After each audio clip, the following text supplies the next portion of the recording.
Nah, nah, nah, nah, nah, nah, nah. I mean, I guess it's not as bad as it could be, but that was fucking diabolical. Oh, he's one shot, isn't he? Not quite one shot, but still. Am I actually just watching fucking Gluttony get stomped out? Oh, no. So, what we can just confirm is that Subaru was actually, that was like a spidey sense. He was able to see everyone's, like, energy, knew an energy was coming down below. Now, unfortunately, bring the wrong ham to dinner, but I thought this would be better. Who did that, though? Oh my god!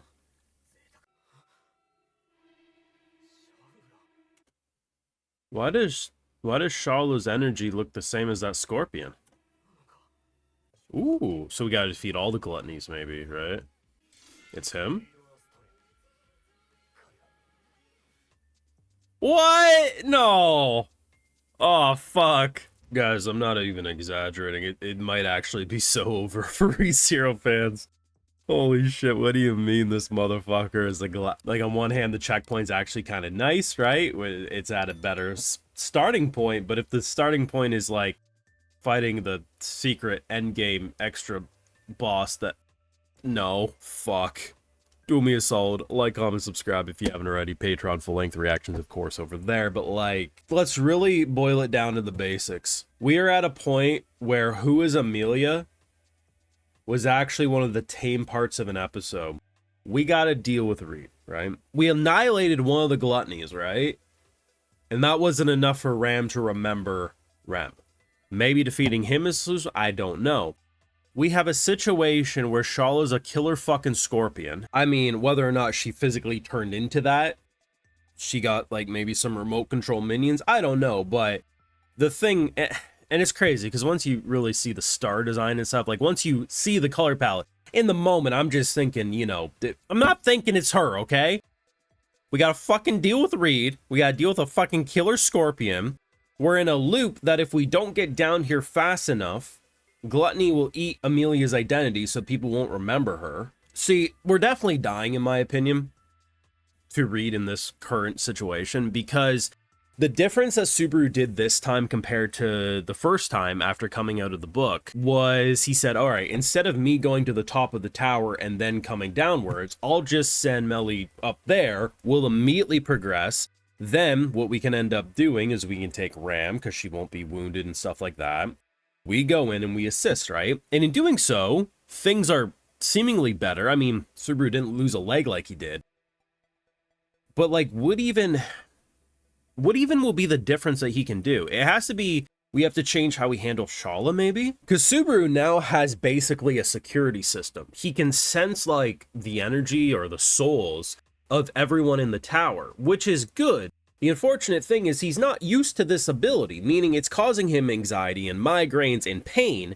And unfortunately, when your newfound ability is like causing you to nearly pass out, you're not necessarily going to make the best decisions in the middle of a life or death fight, right? So when he ultimately respawns, because I'm sure he will, the only reason that he wasn't going to respawn a bunch going forward is I didn't know if we had a new checkpoint.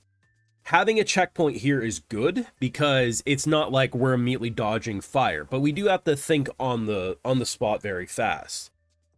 It was kind of interesting though, because like he was very like, why? Like why is the checkpoint different? Because when he had his like conversation with Rem and like he was leaving the book, I thought like the old Subaru's memories were like back, but it is feeling like the Subaru who initially forgot is probably still here because he seemed very confused on why a checkpoint could change, which is interesting. But let's try to brainstorm what he can actually do. I do think it's smart to send Melly up there because she is a rapid fire. We must have to give Shala some sort of command because when Shala comes down, right, Subaru loses his leg. And it's pretty fucking gnarly. We could potentially argue she wasn't trying to hurt him and maybe was like, oh, I'm trying to help Master. Big wild beast sometimes doesn't know its own strength. But this does kind of feel like a lashing out. I don't think Subaru's done anything that would have Shala want to kill him. So it's like, yeah, send Melly, because she is the right person to be on top of the fucking tower because she got Gatling guns. Maybe we just have to give her a command like, hey, no matter what you feel or sense, don't come assist me. Maybe? Because in terms of fighting Gluttony, like, I felt like we were doing good. You could argue, well, we did push her back before Reed pops up. Maybe we need to utilize Shala in a way that this Scorpion is how we defeat Reed. Like, maybe it's like, hey, I'm going to need you on standby. Don't come out until... But then again, Shala's the reason we kill Gluttony. I'm actually stumped on what the fuck he should do. But it's going to be very painful for him, and I don't think there's going to be... Like, if we get a montage of him getting fucked up, I won't be surprised. But it was nice to see how the crew came together, because that initial "who is Amelia," that fucked with me, right? I was like, no, of all the I'll make jokes every season I do it. Oh, Rem's in a fucking trailer, who's that? And people will still unironically try to explain who Rem is. I can't do that with Amelia. I like her too much. You can't do me like that.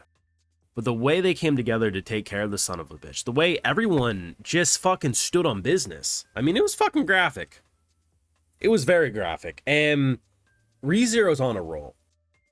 Best season for sure we've had, if you ask me. I think they've done a hell of a good job at refreshing the formula.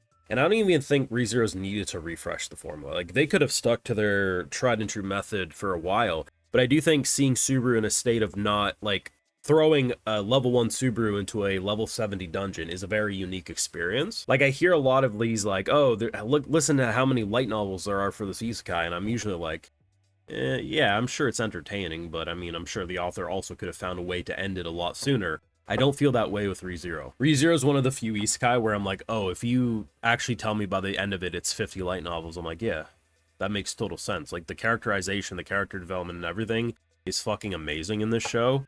And Subaru's growth and development, man, I fucking love him. But it's just like, I love all the characters. I love that despite being, I think this is like episode 80 or in that area total of this show, they can still give that same level of visceral what the fuck reaction as the first season, which most shows like this can't do. But the big reason this show can is it doesn't just make Subaru suffer over and over and over. Like, there's usually... Look at the last season we had. There were so many victories. Yeah, he suffered, but it wasn't just like...